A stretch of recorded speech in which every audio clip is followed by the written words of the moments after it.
Dokter anak, sunat perempuan bagaimana hukumnya Pak Ustaz? Anak saya laki-laki, keponakan saya perempuan. Kata saya kepada adik saya, kau cari, kalau tak mau dokter di rumah sakit itu menyunat keponakan saya, cari bidan kampung yang mau menyunat. Karena saya berpegang pada mazhab Syafi'i. Ada mazhab yang mengatakan sunat tak perlu. Mazhab Hanafi, Maliki, Hambali mengatakan sunat bagi perempuan itu tidak wajib. Sedangkan saya berpegang pada mazhab Syafi'i mengatakan wajib. Adakah khitan sunat perempuan pada zaman Nabi? Ada. Nabi mengatakan kepada si perempuan itu, kau potong tapi jangan terlalu banyak. Maaf, na'udzubillah, hari ini bisa menyebabkan frigid dan lain sebagainya. Tapi rupanya manfaat lain dari memotong khitan pada perempuan itu adalah meminimalisir libido seksual. Begitu kata ulama-ulama dulu. Oleh sebab itu saya sampai hari ini tetap berpegang pada mazhab Syafi'i. Anak perempuan kalau tak mau dokter memotong karena takut bahkan bisa masuk HAM, hak asasi manusia, banyak saja pasal-pasal yang mereka lakukan. Sedangkan di zaman Nabi yang pakaian tertutup, makanannya bersih, tontonannya bersih, apalagi zaman sekarang tontonannya maksiat, makanannya memicu libido seksual dengan berbagai macam cerita hubungan, maka khitan amat sangat baik. Salah satu usaha meminimalisir. Bagaimana cara sebaiknya bagi dokter anak menasehati pihak ortu imunisasi bayinya sejak lahir?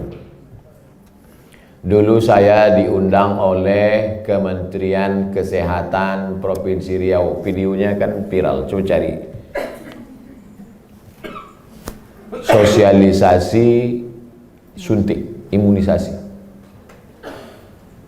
Saya jelaskan di situ bahwa fatwa Majelis Ulama Indonesia beda antara bendanya ini halal atau memakainya yang mubah. Boleh. Jadi ini dua fatwa ini. Bendanya tidak halal. Sampai sekarang tak ada fatwa MUI bahwa barang itu halal. Karena memang dia dibuat dari babi. Maka tak ada fatwa halal. Yang ada itu fatwa mubah, boleh menggunakannya karena alasan memilih dua mudarat yang teringan. Cacat, sakit, mati dengan babi. Kalau kita masuk ke hutan, pilihannya babi sama mati. Pilih mana? Pilih babi atau mati? Orang Batam pilih gonggong. Tak boleh pilih mati. Pilih babi. Pergilah kita berdua ke dalam hutan. Tak ada makanan. Ustaz, pilihannya dua nih Ustaz. Kita mati atau makan babi? Ayo kita makan babi nih. Hanya untuk menyambung hidup. Sementara dapat pisang. Tapi setelah dapat pisang, tinggalkan babi. Nyangkut nanti pas dapat pisang, saya makan pisang. Bro, ayo makan pisang. Enak babi ini Ustaz. Tak bisa. Mana tahu nanti datang pakar medis dunia, entah dari mana, dibuatnya lah barang dari yang halal, maka kita tinggalkan yang ini. Tapi sementara dia datang, maka menggunakan ini hukumnya mubah. Jelaskan itu. Kami tak bisa menjelaskannya Pak Ustaz. Tontonlah video ini. Potong. 1 menit tak sampai tadi. Masukkan ke Instagram. Tontonkan ke ibu tuh. Saya tak mau. Tonton ibu. Enggak mau, ini Ustaz radikal katanya. Kalian carilah Ustaz yang agak-agak lembut sedikit.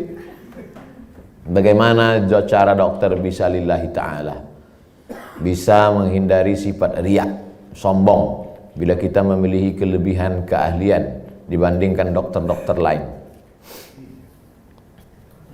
Insya Allah nanti kalau sudah berdiri pas pembelian tanah pun, nanti pas ini soalnya yang saya cakapkan ini tak bisa pakai teori. Kita ID sudah survei dapat tanah 1 hektar di Anu, harganya 200 juta. Ini dokter yang sombong, yang riak, yang mobil mewah, kesini duluan bawakan proposal. Assalamualaikum Pak Dokter, Pak dokter kan pasiennya banyak. Oh iya, kata dia, saya yang paling hebat di Batam ini, kata dia. Rumah Pak dokter kan paling bagus. Oh iya, kata dia, rumah saya yang paling mahal. Ah, ini tanah ini 200. Aduh, semua utang, kata dia. Jadi kalau mau menghilangkan kesombongan, keangkuhan, nih pas praktek. Makanya nanti pas hari ulang tahun ID, peringatan hari besar ID, jalan-jalannya itu ke danau, ke bukit, ke mall, oke, sudah itu udah.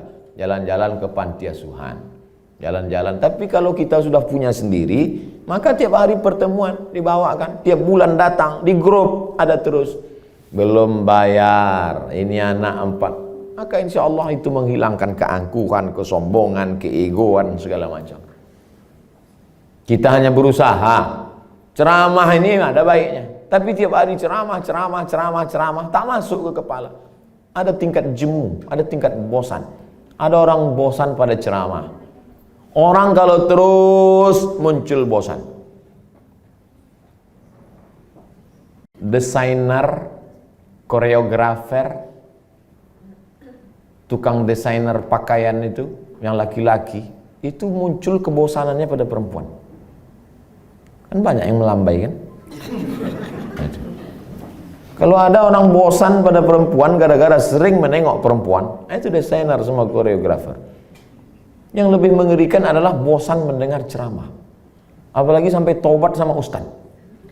Aku kalau sama ustaz ini tobat aku. Nah, itu na'udzubillah. Jadi makanya saya ingin mengatakan bervariasi. Ceramah oke, sebulan sekali, seminggu sekali. Tapi harus ada amal yang tidak teori tapi langsung praktek. Nah, maka saya selalu sama. Di mana-mana saya ceramah tak keluar dari 3. Islahut tarbiyah, perbaikan pendidikan. Islahul iktisad, perbaikan ekonomi. Islahul siasah, perbaikan politik. Perbaikan politik, pilih anggota dewan yang peduli pada syariat Islam. Perbaikan ekonomi, belanjalah ke warung tetangga, bangkitkan ekonomi umat. Perbaikan pendidikan, masukkan anak-anak ke pondok pesantren. Yang punya duit banyak, beli tanah, dirikan sekolah. Karena sekolah yang ada sekarang belum mampu untuk menampung anak-anak kita. Apalagi anak-anak yang tak mampu. Daftar ulang 17 juta. Anak siapa yang bisa? Tak tertampung. Yang sekarang tidak mendapat pendidikan layak itu 10 tahun lagi 3 tahun SMP, 3 tahun SMA, 4 tahun S1.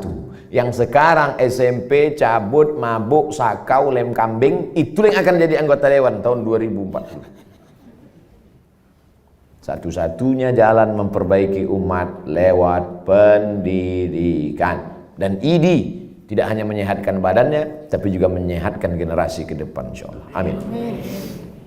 Udah aku sampaikan ya Allah. Kalau tak percaya juga ini entahlah.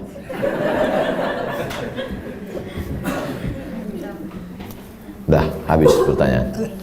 Habis. Terima kasih atas segala perhatian Bapak dan Ibu.